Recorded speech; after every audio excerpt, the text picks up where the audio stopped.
برادران اسلام، السلام علیکم ورحمۃ اللہ وبرکاتہ۔ الحمد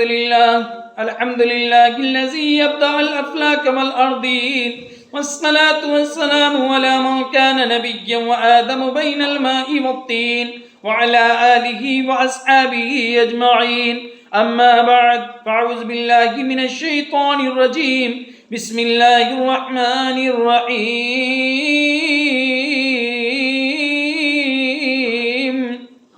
وَإِذْ يَمْكُرُ بِكَ الَّذِينَ كَفَرُوا لِيُثْبِتُوكَ أَوْ يَقْتُلُوكَ أَوْ يُخْرِجُوكَ وَيَمْكُرُونَ وَيَمْكُرُ اللَّهُ وَاللَّهُ خَيْرُ الْمَاكِرِينَ۔ صدق اللہ العظیم وصدق رسولہ النبی الامین الکریم، ونحن ولا ذلك لمن الشاہدین والشاکرین والحمد للہ رب العالمین۔ نہ تخت و تاج نسیم و گہر کی بات کرو،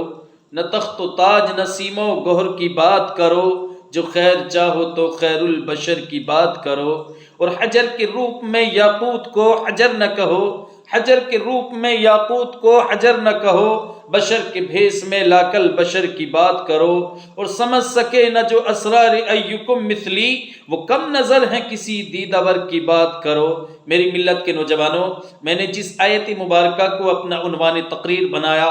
آئیے اس کا ترجمہ پیش کرنے سے قبل فرط عقیدت اور جوش محبت کے ساتھ سرکار ذی وقار احمدی مختار شفیع روز شمار کے درباری گہربار میں عقیدت اور محبت کے ساتھ درود شریف کا نذرانہ پیش کریں اور پڑھیں بآواز بلند: اللہ رب محمد صلی اللہ علیہ وسلم،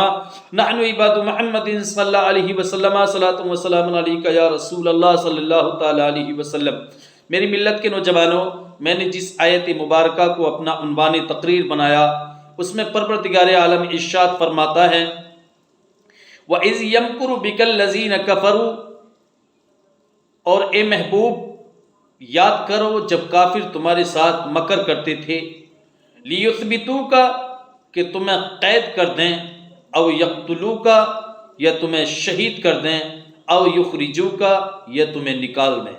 وَيَمْكُرُونَ، اور وہ اپنا سا مکر کرتے تھے، وَيَمْكُرُ اللَّهُ، اور اللہ اپنی خفیہ تدبیر فرماتا تھا، وَاللَّهُ خَيْرُ الْمَاكِرِينَ، اور اللہ کی خفیہ تدبیر سب سے بہتر۔ میری ملت کے نوجوانوں،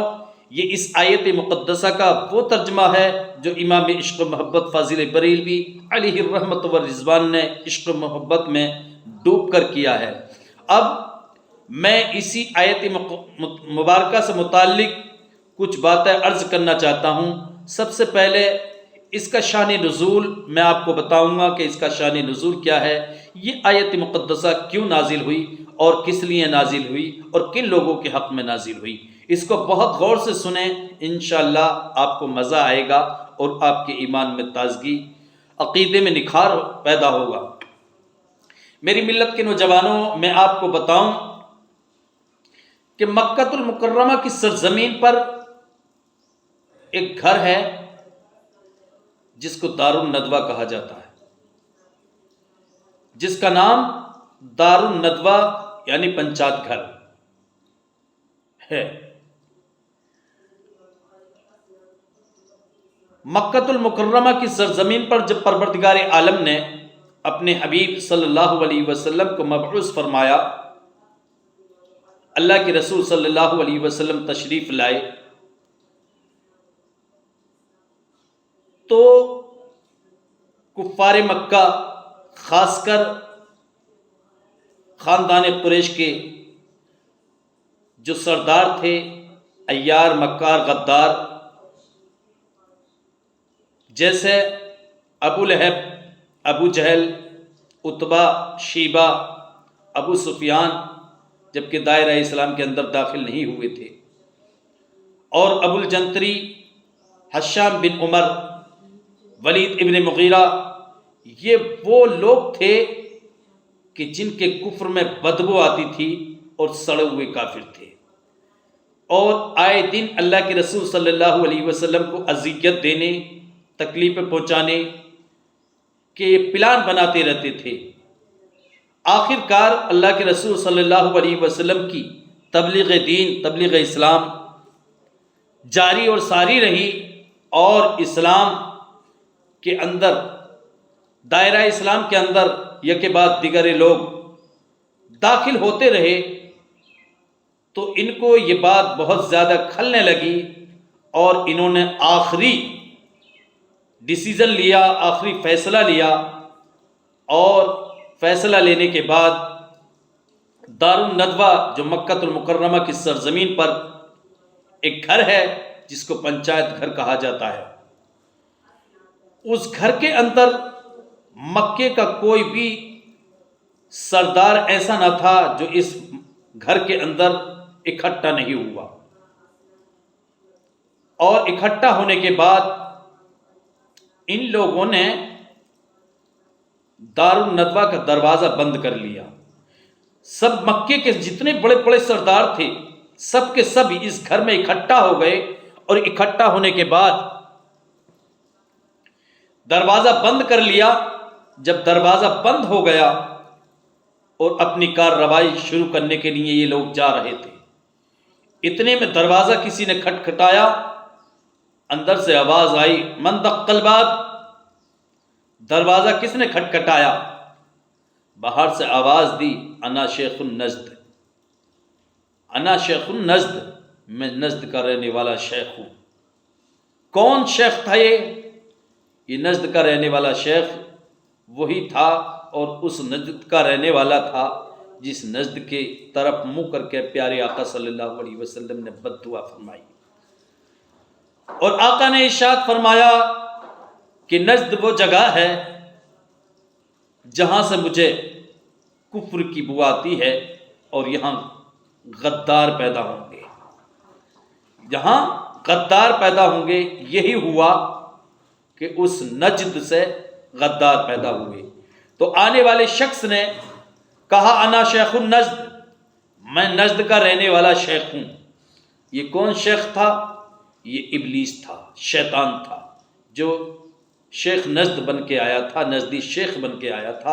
اور لمبا کرتا، جبہ، عمامہ، لمبی داڑھی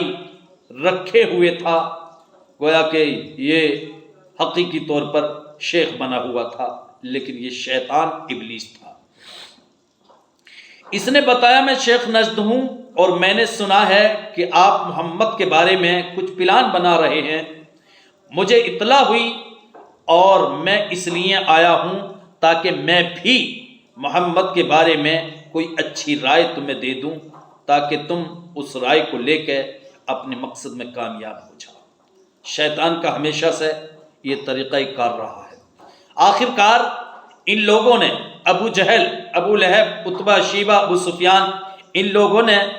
ابلیس کے آنے کو، شیطان کے آنے کو مبارک سمجھا، اور انہوں نے دروازہ کھول دیا۔ دروازہ کھول دیا گیا میری ملت کے نوجوانوں۔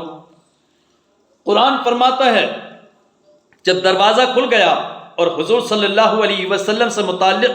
گفت و شنید شروع ہوئی، رائے زنی شروع ہوئی، بات چیت شروع ہوئی، تو سب سے پہلے جو ایک سڑا ہوا کافر تھا وہ اٹھا، جس کو روایت میں آتا ہے کہ اس کا نام ابو الجنتری تھا۔ ابو الجنتری کھڑا ہوا اور اس نے پیارے آقا صلی اللہ علیہ وسلم سے متعلق رائے پیش کی۔ ابو الجنتری نے کہا، لوگوں، میری رائے یہ ہے کہ محمد کو کسی کوٹری کے اندر قید کر دو، اور سخت بندشوں میں، سخت رسیوں میں، سخت زنجیروں میں ہاتھ پاؤں کو باندھ کے ایک کوٹری کے اندر بند کر دو۔ ابو الجنتری نے رائے دی، اور بند کرنے کے بعد چاروں طرف سے اس کو مقفل کر دو، اور بند کرنے کے بعد ایک سوراخ سے کبھی کبھی اس کو محمد صلی اللہ علیہ وسلم کو کھانا پانی دے دیا جائے۔ اس طرح سے وہ جب کبھی کبھی کھانا پانی دیا جائے گا اور اس وہ کوٹری کے اندر مقید ہو کر رہے گا، قید ہو کر رہے گا، بند ہو کر رہے گا۔ حضور صلی اللہ علیہ وسلم سے متعلق ابو الجنتری نے کہا، تو اس طرح سے ایک دن وہ محمد ہلاک ہو جائے گا۔ میری ملت کے نوجوانوں، جب یہ بات ابو الجنتری نے پیش کی اس مجلس شورا کے اندر، اس کانفرنس کے اندر، اس میٹنگ کے اندر، شیطان لعین اٹھ کے کھڑا ہو گیا اور تڑپ کے بولا، ابو الجنتری، ناہنجار، کمینے، بے وقوف، احمق، تجھے کس نے رائے دی ہے کہ تو اس کانفرنس میں حاضر ہو؟ تجھے کس نے رائے دی ہے؟ تجھے معلوم ہے جو تو مشورہ دے رہا ہے اس کے خمیازے کیا ہوں گے، اس کے نتائج کیا نکل کے آئیں گے، اس کا رزلٹ کیا برآمد ہوگا؟ شیخ نجد نے کہا، ابلیس نے کہا کہ اگر تم نے محمد صلی اللہ علیہ وسلم کو کسی کوٹری کے اندر قید کر دیا، بند کر دیا، تو یاد رکھو محمد کے چاہنے والے، محمد کے اصحاب، محمد کے رفیق کو خبر لگے گی کہ ہمارے آقا صلی اللہ علیہ وسلم کو قید کر دیا گیا ہے، تو وہ اپنی جان کی بازی لگا کر محمد کو چھڑانے کے لیے آئیں گے، اور وہ اپنی جان کا، اپنی جسم کا آخری خون کا قطرہ بہانے کے لیے تیار ہو جائیں گے، اور تم سے محمد صلی اللہ علیہ وسلم کو چھڑا کر کے لے جائیں گے، اور نتیجہ یہ ہوگا کہ پھر آگ اور زیادہ بھڑک جائے گی۔ اس لیے یہ رائے قابل قبول نہیں ہے، اور اس طرح کی رائے دینا یہ احمقانہ رائے ہے، یہ حماقت پر مبنی ہے۔ آخرکار شیطان لعین نے ابو الجنتری کو ڈانٹا، اور ڈانٹنے کے بعد اس کو بٹھا دیا۔ پھر ایک شخص کھڑا ہوا اپنی رائے پیش کرنے کے لیے، جس کا نام حشام بن عمر تھا، اور اس نے رائے دی کہ دوستو میری رائے یہ ہے کہ محمد صلی اللہ علیہ وسلم کو ایک پاگل اونٹ پر بٹھا کر ان کو شہر سے باہر کر دو، شہر بدر کر دو۔ اس طرح سے جب یہ شہر سے باہر چلے جائیں گے تو ہمیں ان کی قرآن سے اور ان کی تبلیغ سے چھٹکارا ہو جائے گا، نہ یہ شہر میں آئیں گے، نہ ہم ان کا قرآن سنیں گے، نہ ہمارے بچے، ہماری عورتیں ان کا قرآن سنیں گی، اور نہ دائرہ اسلام کے اندر داخل ہوں گے، اور ہمیں ان کا قرآن اور ان کا ایک دین اور ان کا ایک خدا، اس سے ہمیں چھٹکارا مل جائے گا، اس سے ہمیں نجات مل جائے گی۔ تو آخرکار جب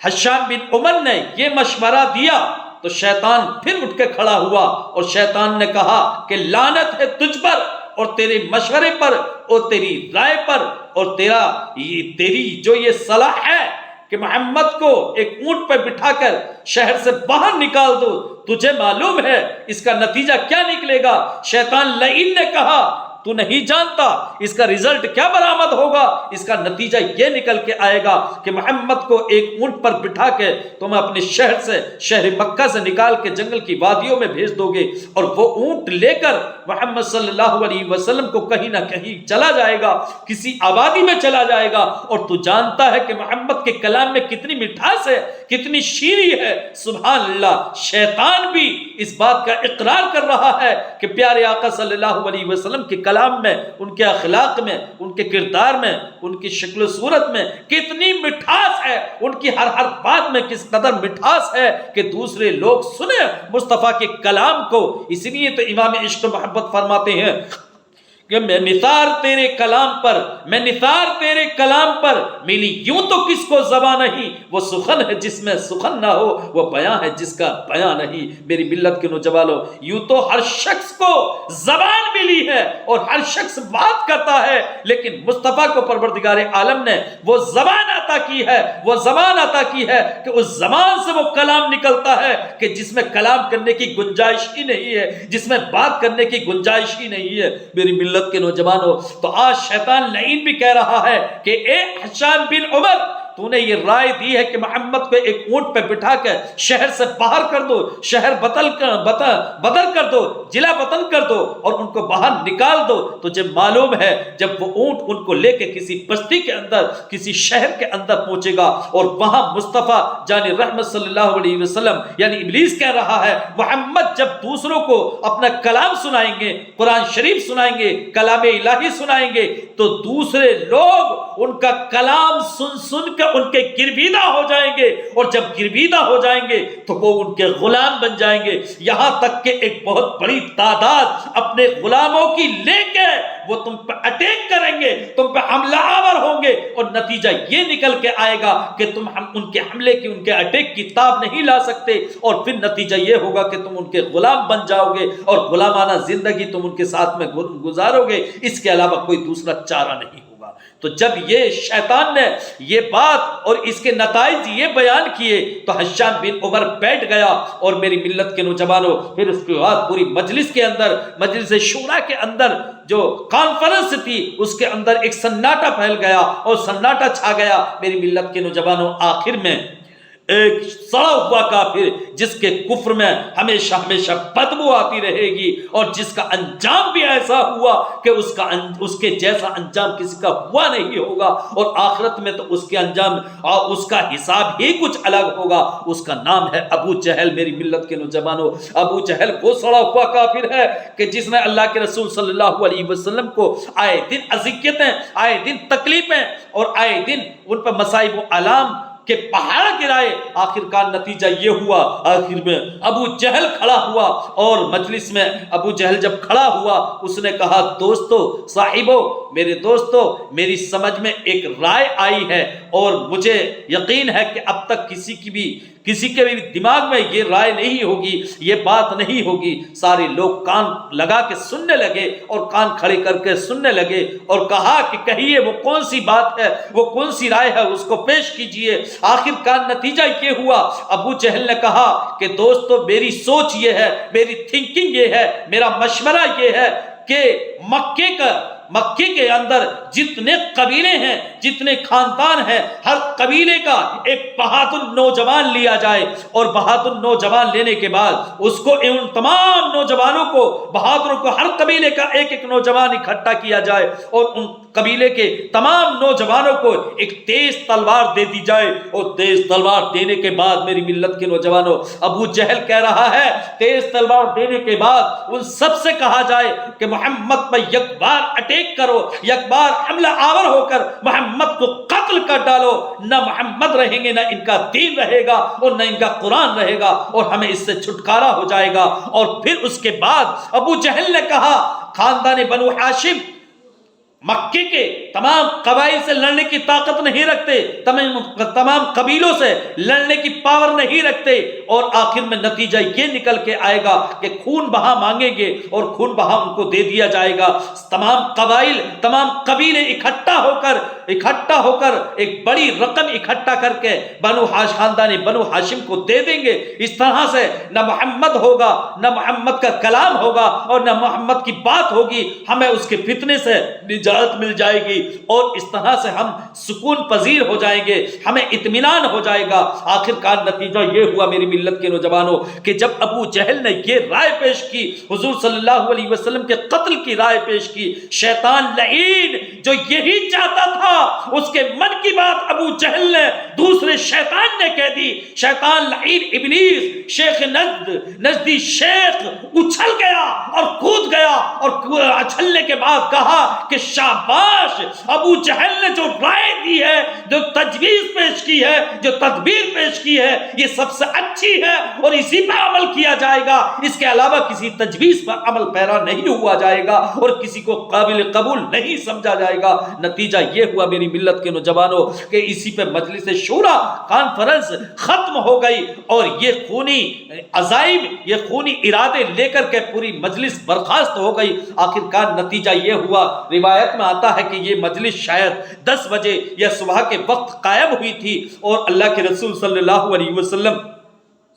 کے دربار میں جب یہ مجلس ختم ہو گئی، اللہ کے رسول صلی اللہ علیہ وسلم کے دربار میں پروردگار عالم نے اس مجلس کو ختم ہونے کے بعد حضرت جبرائیل کو حکم دیا، اے جبرائیل سدرہ پر بیٹھے ہو، جاؤ میرے محبوب کے دربار میں جاؤ، اور یہ آیت مقدسہ لے جا کر میرے محبوب کو پہنچا دو۔ میری ملت کے نوجوانوں، اللہ عز و جل نے ارشاد فرمایا، یا اذ یمکر بک الذین کفروا، اور اے محبوب یاد کرو جب کافر تمہارے ساتھ مکر کرتے تھے، مکاری کرتے تھے، پلان بناتے تھے، منصوبے تیار کرتے تھے تمہارے متعلق، وہ کون سے منصوبے تھے لیثبتوکا کہ تمہیں قید کر دیں، او یقتلوکا او یقتلوکا یا تمہیں شہید کر دیں، او یخرجوکا یا تمہیں شہر بدر کر دیں، یا تمہیں جلا بدل کر دیں، یا تمہیں شہر سے نکال کے باہر کر دیں۔ میری ملت کے نوجوانوں، اللہ عز و جل ارشاد فرماتا ہے وَيَمْكُرُونَ،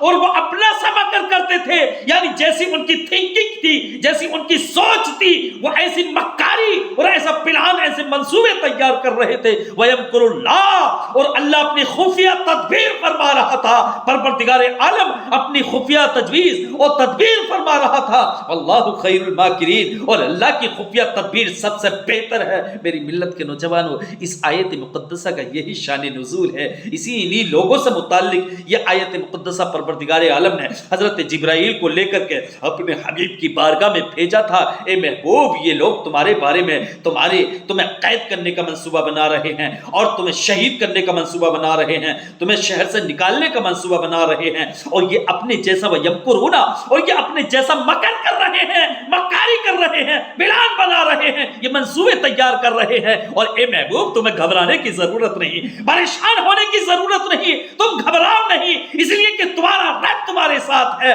تمہارے رب کی مدد تمہارے شامل حال ہے۔ وَيَمْكُرُ اللَّهُ، اور اللہ اپنی خفیہ تدبیر فرما رہا ہے، اللہ اپنی خفیہ تدبیر فرما رہا تھا۔ واللہ خیر الماکرین، اور اللہ ہی کی خفیہ تدبیر سب سے بہتر ہے۔ ان مکاروں کا پلان بہتر نہیں ہے، ان کا منصوبہ بہتر نہیں ہے، ان کی جو مکاری ہے یہ چلنے والی نہیں۔ اور شیخ نزد شیطان جو ہے اس کی مکاری بھی چلنے والی نہیں، وہ کتنا اچھلتا کودتا رہے، کتنی شاباشی دیتا رہے، اور کتنی مجلس میں آنے کے بعد وہ داد لیتا رہے، لیکن اس کی مکاری چلنے والی نہیں۔ واللہ خیر الماکرین، اس لیے کہ اللہ کی خفیہ تدبیر سب سے بہتر ہے۔ وَيَمْكُرُ اللَّهُ، اور اللہ اپنی خفیہ تدبیر جو فرما رہا ہے یہ سب سے بہتر ہے۔ میری ملت کے نوجوانوں، اس آیت مقدسہ کا یہ شان نزول ہے۔ پھر نتیجہ یہ ہوا، ایک مرتبہ درود شریف کا نذرانہ پیش کریں۔ اللہ رب محمد صلی اللہ علیہ وسلم، نحن عباد محمد صلی اللہ علیہ وسلم، صلاۃ و سلام علیک یا رسول اللہ صلی اللہ تعالی علیہ وسلم۔ میری ملت کے نوجوانوں، مختصراً یہ اللہ کے رسول صلی اللہ علیہ وسلم کے دربار میں اللہ عز و جل نے اپنے جبرائیل کو بھیجا، جاؤ جبرائیل میرے محبوب سے جا کر کے کہو کہ آج ہی رات آپ مکہ المکرمہ چھوڑ دیں اور مدینہ المنورہ کو ہجرت فرما جائیں۔ آخرکار نتیجہ یہ ہوا، اللہ کے رسول صلی اللہ علیہ وسلم نے اپنے گھر پر، اس وقت آپ تھے اور حضرت علی کرم اللہ وجہہ الکریم تھے، حضرت علی کرم اللہ وجہہ الکریم کو حکم دیا، اے علی آج رات میں اپنے گھر پہ نہیں رہوں گا، میں ہجرت کرنے کا مجھے حکم ہو چکا ہے، اذن ہو چکا ہے، اور تم میری سبز رنگ کی ہرے رنگ کی چادر اوڑھ کے میرے بستر پہ سو جانا، اور تمہیں کوئی تکلیف نہیں ہوگی، آرام سے کل جو امانتیں گھر میں رکھی ہیں وہ ان کافروں کو دے دینا، ان کے گھروں تک پہنچا دینا، ان کے مالکوں تک کو پہنچا دینا۔ آخرکار حضرت علی کو یہ حکم ہوا، حضرت علی کو اطمینان ہوا، اور اللہ کے رسول نے یہ بھی فرما دیا کہ یہ امانتیں جو گھر پر رکھی ہوئی ہیں ان کے مالکوں کو پہنچانے کے بعد تم بھی مدینہ المنورہ کو ہجرت کر آنا۔ اللہ کے رسول نے جب یہ فرمایا، حضرت علی کو یقین ہو گیا کہ کافروں کی تلوار مجھے نہیں کاٹ سکتی، اس لیے کہ میرے آقا نے میری حیات کی ضمانت لے لی ہے کہ میں زندہ رہوں گا، کافروں کو ان کی امانت ان کے گھروں تک پہنچاؤں گا، ان کے مالکوں کو، اور پھر میں مکہ المکرمہ سے مدینہ المنورہ کو ہجرت کر کے جاؤں گا۔ حضرت علی کو یقین ہو گیا، اور پھر اس کے بعد میری ملت کے نوجوانوں، اللہ کے رسول صلی اللہ علیہ وسلم نے حضرت ابوبکر صدیق کو بلایا۔ حضرت ابوبکر صدیق نے کہا، یا رسول اللہ میں بھی آپ کے ساتھ میں جانا چاہتا ہوں، میں بھی آپ کے ساتھ میں ہجرت کرنا چاہتا ہوں، یا رسول اللہ مجھے اجازت فرما دیں کہ میں بھی آپ کی معیت میں رہوں، آپ کے ساتھ میں رہوں۔ آخرکار نتیجہ یہ ہوا میری ملت کے نوجوانوں، رات کا وقت ہوا، اللہ کے رسول صلی اللہ علیہ وسلم نے حضرت ابوبکر صدیق کو لیا، اور لینے کے بعد اختصاراً بتا رہا ہوں، مختصراً بتا رہا ہوں میری ملت کے نوجوانوں، اللہ کے رسول صلی اللہ علیہ وسلم کے گھر کا محاصرہ کر لیا گیا۔ ان کفار نے جو دن میں پلان بنایا تھا، دن میں میٹنگ کی تھی، انہوں نے اللہ کے رسول کے گھر کا محاصرہ کر لیا، گھیر لیا۔ اللہ کے رسول صلی اللہ علیہ وسلم نے رات کے سناٹے میں سورہ یاسین شریف کی ابتدائی آیات بینات پڑھی اور پڑھنے کے بعد ایک مشت خاک لی، ایک مٹھی خاک لی اور ان کفار کے اوپر ڈالتے ہوئے وہ اللہ کے رسول صلی اللہ علیہ وسلم ان کی نظروں کے سامنے سے نکل گئے اور وہ اندھے ہو گئے، ان کو دکھائی تک نہ دیا کہ یہاں سے محمد نکل کے گئے ہیں۔ آخرکار نتیجہ یہ ہوا میری ملت کے نوجوانوں، اللہ کے رسول صلی اللہ علیہ وسلم حضرت ابوبکر صدیق کو لے کر کے غار کی طرف گئے، وہ غار جس کو غار ثور کہا جاتا ہے، جو مکہ المکرمہ کی سرزمین کے قریب ہے۔ اور وہاں پہنچنے کے بعد جب غار کے پاس میں پہنچے میری ملت کے نوجوانوں، حضرت ابوبکر صدیق نے کہا یا رسول اللہ آپ ٹھہر جائیے، غار بہت پرانا ہے، پہلے میں اس غار کو صاف کر لوں پھر آپ اندر تشریف لے آئیں۔ حضرت ابوبکر صدیق نے غار کو صاف کیا اور صاف کرنے کے بعد غار کے اندر بہت سوراخ تھے، بہت بل تھے، ان غار کے سوراخوں کو حضرت ابوبکر صدیق نے اپنے جسم کے کپڑے پھاڑ کر قربان جائیے پھاڑ کے ان سوراخوں کو بند کر دیا، سارے سوراخ بند ہو گئے، ایک سوراخ باقی رہ گیا۔ حضرت ابوبکر صدیق کا کپڑے بھی ختم ہو گئے اور سوراخ سارے بند ہو گئے، لیکن ایک سوراخ باقی رہ گیا۔ حضرت ابوبکر صدیق نے اپنی ایڑی اس سوراخ پہ لگا لی اور لگانے کے بعد اللہ کے رسول سے عرض کرتے ہیں حضرت ابوبکر صدیق یا رسول اللہ آپ اندر تشریف لے آئیے۔ میرے آقا غار ثور کے اندر تشریف لے گئے اور لے جانے کے بعد میرے آقا صلی اللہ علیہ وسلم حضرت ابوبکر صدیق کے ران پر سر رکھ کے آرام فرمانے لگے۔ حضرت ابوبکر صدیق عرض کرتے ہیں یا رسول اللہ آپ نے کئی دن سے آرام نہیں فرمایا ہے، کئی دن سے نہیں سوئے ہیں، آپ سو جائیے۔ حضرت ابوبکر صدیق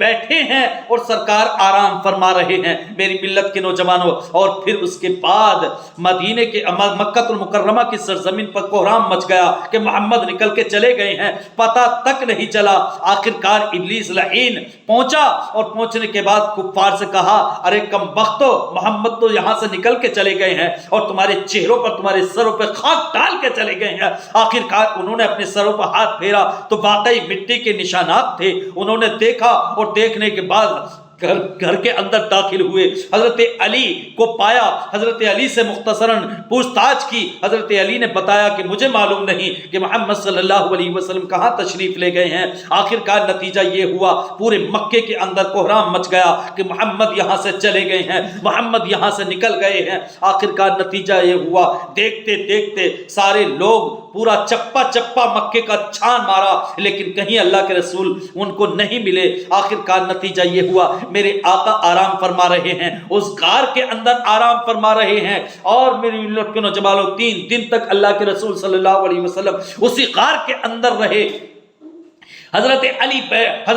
علی وہاں جلوہ افروز ہیں آپ کے گھر پر اور حضرت ابوبکر صدیق کی ران پر سر رکھ کے اللہ کے رسول آرام فرما رہے ہیں۔ اتنے میں کیا ہوا میری ملت کے نوجوانوں، حضرت ابوبکر صدیق کی جو ایڑی ایک سوراخ پہ لگی ہوئی تھی اس سوراخ سے نکل کر کسی زہریلے کیڑے نے آپ کی ایڑی میں ڈسا اور ڈسنے کے بعد میری ملت کے نوجوانوں کئی بار ڈسا لیکن حضرت ابوبکر صدیق نے ایڑی کو نہیں ہٹایا۔ قربان جائیے، ہم اور آپ ہوتے بڑی آسانی کے ساتھ وہاں سے ایڑی کو ہٹا لیتے لیکن یار ہو تو ایسا، یار غار جیسا۔ اور واقعی حضرت ابوبکر صدیق کو اس وفاداری کا جو رزلٹ اور نتیجہ ملا ہے وہ آج پوری کائنات دیکھ رہی ہے کہ اللہ کے رسول نے اپنے یار غار کو اپنے پہلو میں سلایا ہے۔ حضر میں ہیں تو آپ کے ساتھ ہیں، سفر میں ہیں تو آپ کے ساتھ ہیں اور آخرت میں قبر میں لیٹے ہیں تو آپ کے پہلو میں لیٹے ہیں۔ یہ وفاداری کا ثبوت ہے، یہ وفاداری کا رزلٹ اور نتیجہ ہے کہ اللہ کے رسول نے آخرت میں اگر قبر میں آخرت میں بھی اپنے پہلو میں لٹایا ہے کہ اپنے پہلو میں جگہ دے دی ہے حضرت ابوبکر صدیق کو۔ آخرکار میری ملت کے نوجوانوں حضرت ابوبکر صدیق کی ایڑی میں اس سانپ نے کئی بار ڈسا اور اس کا زہر ایسا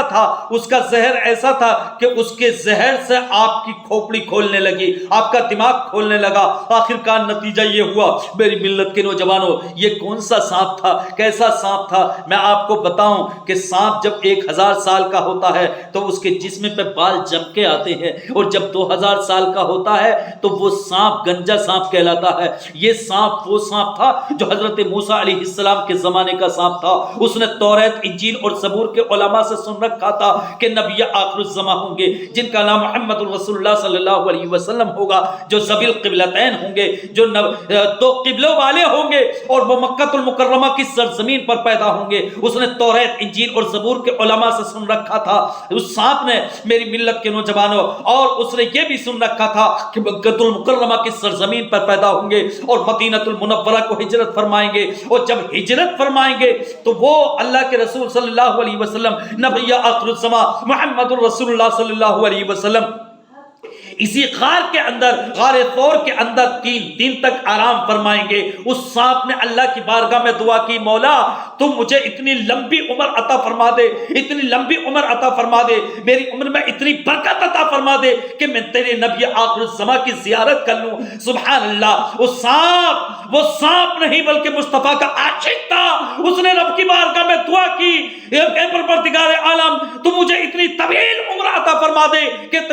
میں تیرے حبیب کی زیارت کر لوں. اور جب اللہ نے اس کو اتنی لمبی عمر عطا فرما دی تو اس سانپ نے یہ طے کر لیا کہ میں اس غار سے کبھی نہیں, کہیں نہیں جاؤں گا. بھوکا رہوں گا تو اس غار میں رہوں گا, پیٹ بھرا رہوں گا تو اس غار میں رہوں گا, لیکن اس غار سے کبھی نہیں جاؤں گا. آخر کار میری ملت کے نوجوانوں, وہ سانپ اپنے بل میں رہنے لگا اور یہ انتظار کرنے لگا کہ کون سا وہ دن ہوگا کہ نبی آخر الزمان مکے میں پیدا ہوں گے اور مکے سے ہجرت فرما کر اس غار کے اندر آئیں گے, اور میں ان کی زیارت سے مشرف ہوں گا, میں ان کی زیارت کروں گا. آخر کار میری ملت کے نوجوان, وہ سانپ ہر روز اپنے بل سے نکلتا اور نکلنے کے بعد پورے غار کا چکر لگاتا, پورے غار کی سیر کرتا, پورے غار کو دیکھتا کہ کہیں اللہ کے رسول تشریف تو نہیں لے آئے ہیں. میری ملت کے نوجوانوں, صبح کو نکلتا اور شام تک وہ اس غار کے چکر لگاتا رہتا. جب اللہ کے رسول کو نہ پاتا تو آخر کار شام کے وقت وہ پھر اپنے بل میں چلا جاتا. آج صبح کے وقت میری ملت کے نوجوانوں, پھر اس سانپ نے جو اپنے بل کے اندر موجود تھا, اس نے پلان بنایا کہ میں اپنے بل سے نکلوں اور نکلنے کے بعد اللہ کے رسول صلی اللہ علیہ وسلم کے بارے میں دیکھوں کہ کہیں اللہ کے رسول تشریف تو نہیں لے آئے ہیں, آپ کہیں ہجرت کر کے اس غار کے اندر آ تو نہیں گئے ہیں. آج جب آنے کا پلان بنایا, اپنے بل سے نکلنے کا پلان بنایا, تو ایک یار کا, ایک عاشق مصطفیٰ کا راستہ دوسرے عاشق مصطفیٰ حضرت ابوبکر صدیق نے اپنی ایڑی کے ذریعے سے روک دیا. آخر کا نتیجہ یہ ہوا, وہ صاحب سمجھ رہا تھا کہ یہ بھی کوئی عاشق ہے. ہر روز وہ نکل کے آتا تھا لیکن راستہ کھلا ہوا پاتا تھا اور وہ نکل کے پورے غار کی سیر کرتا تھا. صاحب آج جب نکلنا چاہا تو غار کے اندر ایک گوشت کا لو تھوڑا سا لگا ہوا ہے. آخر کار اس نے مجبوراً, کیونکہ وہ ہر روز یہی پلان بناتا تھا کہ آج میں اللہ کے رسول کی زیارت کروں گا, اللہ کے رسول ہجرت کر کے تشریف لے آئیں گے. آخر کار نتیجہ یہ ہوا, آج بھی اس نے نکلنا چاہا لیکن آج اس کا راستہ بند ہے. آخر کار مجبوراً اس نے حضرت ابوبکر صدیق کی ایڑی میں ڈسا, اور ڈسنے کے بعد ایک بار نہیں کئی بار ڈسا کہ حضرت ابوبکر صدیق اپنی ایڑی کو نکال لیں. آخر کار وہ ڈسنا نہیں چاہتا تھا لیکن مجبوری تھی, مرتا کیا نہ کرتا. ایک طویل مدت سے اللہ کی بارگاہ میں دعا کی تھی, پروردگار عالم تو مجھے اتنی لمبی عمر عطا فرما دے کہ میں تیرے حبیب کی زیارت کر لوں. آج جب زیارت کا موقع آیا ہے, زیارت کا وقت آیا ہے, تو یار غار حضرت ابوبکر صدیق نے آپ کا راستہ روک لیا ہے. آخر کار مجبوراً اس سانپ کو ڈسنا پڑا اور نتیجہ یہ ہوا حضرت ابوبکر صدیق کے دماغ کو وہ اس کا زہر چڑھ گیا, اور چلنے کے بعد حضرت ابوبکر صدیق کے آنکھوں سے آنسو بہنے لگے. میری ملت کے نوجوانوں, اور وہ چند قطرے آنسوؤں کے اللہ کے رسول صلی اللہ علیہ وسلم کے چہرے انور پر گرے. میرے آقا بیدار ہوئے, اور بیدار ہونے کے بعد میرے آقا ارشاد فرماتے ہیں, اے ابو بکر وہ کون سی چیز ہے جس چیز نے تمہیں رلایا ہے, کون سی چیز تمہیں رلا رہی ہے؟ عرض کرتے ہیں یا رسول اللہ کوئی سی چیز نہیں، میری ایڑی میں بڑی تکلیف ہو رہی ہے، کسی زہریلے کیڑے نے میری ایڑی میں کاٹ لیا ہے، میرے پاؤں میں کاٹ لیا ہے۔ میرے آقا ارشاد فرماتے ہیں اے ابو بکر اپنی ایڑی کو ہٹاؤ۔ ایڑی کو ہٹایا، سانپ نکل کے آیا، سرکار کے قدموں پہ سر رکھ کے لیٹ گیا، سرکار کے قدموں کو چومنے لگا اور عرض کرتا ہے یا رسول اللہ، اللہ کی بارگاہ میں دعا کیا تھا اے پروردگار عالم تو مجھے اتنی لمبی عمر عطا فرما دے کہ تیرے محبوب کی میں زیارت کر لوں۔ یا رسول اللہ میں نے توریت، انجیل اور زبور کے علماء سے سنا تھا کہ آپ مکہ المکرمہ کی سرزمین پر پیدا ہوں گے اور مکے کے ناہنجار کفار آپ کو نکال کے باہر کر دیں گے، آپ مکہ المکرمہ سے مدینہ المنورہ کو ہجرت کرنے پر مجبور ہو جائیں گے اور آپ ہجرت کر کے اس غار میں تشریف لے آئیں گے۔ یا رسول اللہ میں نے طے کر لیا تھا کہ میری لائف ختم ہو جائے گی لیکن اس غار کو کبھی نہیں چھوڑوں گا، اور میں نے پھر اس بل کو اپنا مسکن بنا لیا تھا، اپنا ٹھکانہ بنا لیا تھا۔ یا رسول اللہ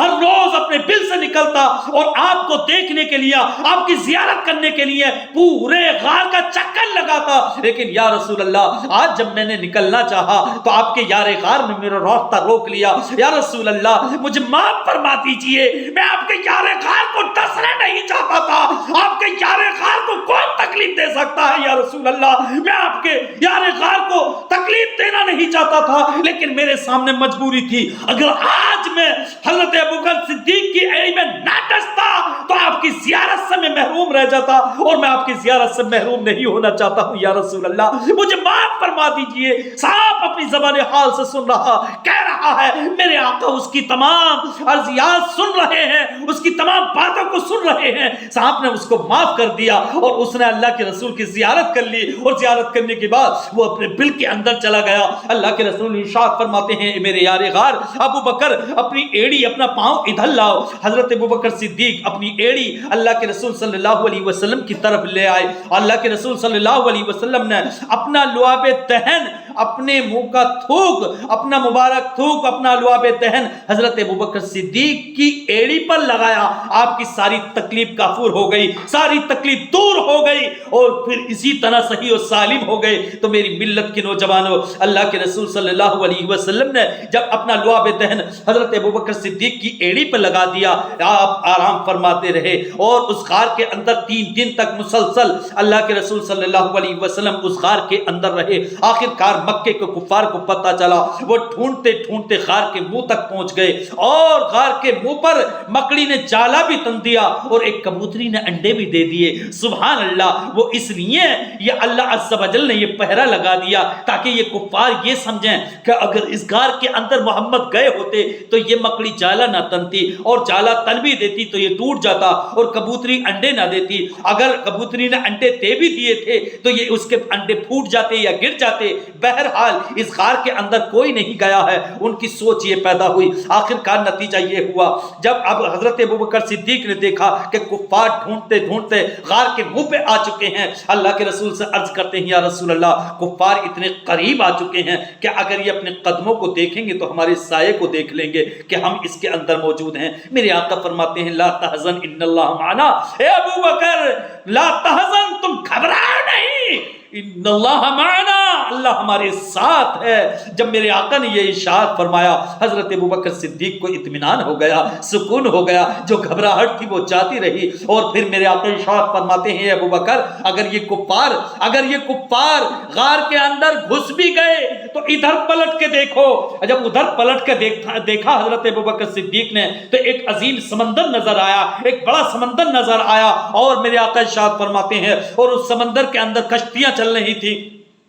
میرے آقا ارشاد فرماتے ہیں ابوبکر اگر یہ لوگ اس غار کے اندر گھس گئے تو ہم ان کشتیوں پر بیٹھ کے پار ہو جائیں گے، چلے جائیں گے، تمہیں گھبرانے کی ضرورت نہیں۔ تو میری ملت کے نوجوانوں پر پروردگار عالم ارشاد فرماتا ہے وَإِذْ يَمْكُرُ بِكَ الَّذِينَ كَفَرُوا لِيُثْبِتُوكَ أَوْ يَقْتُلُوكَ أَوْ يُخْرِجُوكَ وَيَمْكُرُونَ وَيَمْكُرُ اللَّهُ وَاللَّهُ خَيْرُ الْمَاكِرِينَ۔ اور اے محبوب وَإِذْ يَمْكُرُ بِكَ الَّذِينَ كَفَرُوا، اور اے محبوب یاد کرو جب وہ کافر تمہارے ساتھ مکر کرتے تھے، لِيُثْبِتُوكَ کہ تمہیں قید کر دیں، أَوْ يَقْتُلُوكَ یا تمہیں شہید کر کر دیں، او یخرجوک یہ تمہیں شہر سے نکال دیں، ویمکرون اور وہ اپنا سا مکر کرتے تھے، جیسی ان کی اوقات ہے اپنی اوقات کے حساب سے وہ مکاری و پلان وہ منصوبے تیار کرتے تھے، ویمکر اللہ اور اللہ اپنی خفیہ تدبیر فرما رہا تھا، اللہ اپنا خفیہ پلان بنا رہا تھا، اللہ اپنا خفیہ منصوبہ تیار کر رہا تھا، واللہ خیر الماکرین اور اللہ کا پلان، اللہ کی خفیہ تدبیر سب سے بہتر ہے۔ میری ملت کے نوجوانوں، یہی میری تقریر تھی۔ اللہ عز و جل کی بارگاہ میں دعا ہے پروردگارا ہماری اس تقریر کو، ہمارے اس بیان کو تو اپنی بارگاہ میں قبول و مقبول فرما۔ استغفر اللہ ربی من کل ذنب واتوب الیہ وما علینا الا البلاغ المبین۔ السلام علیکم۔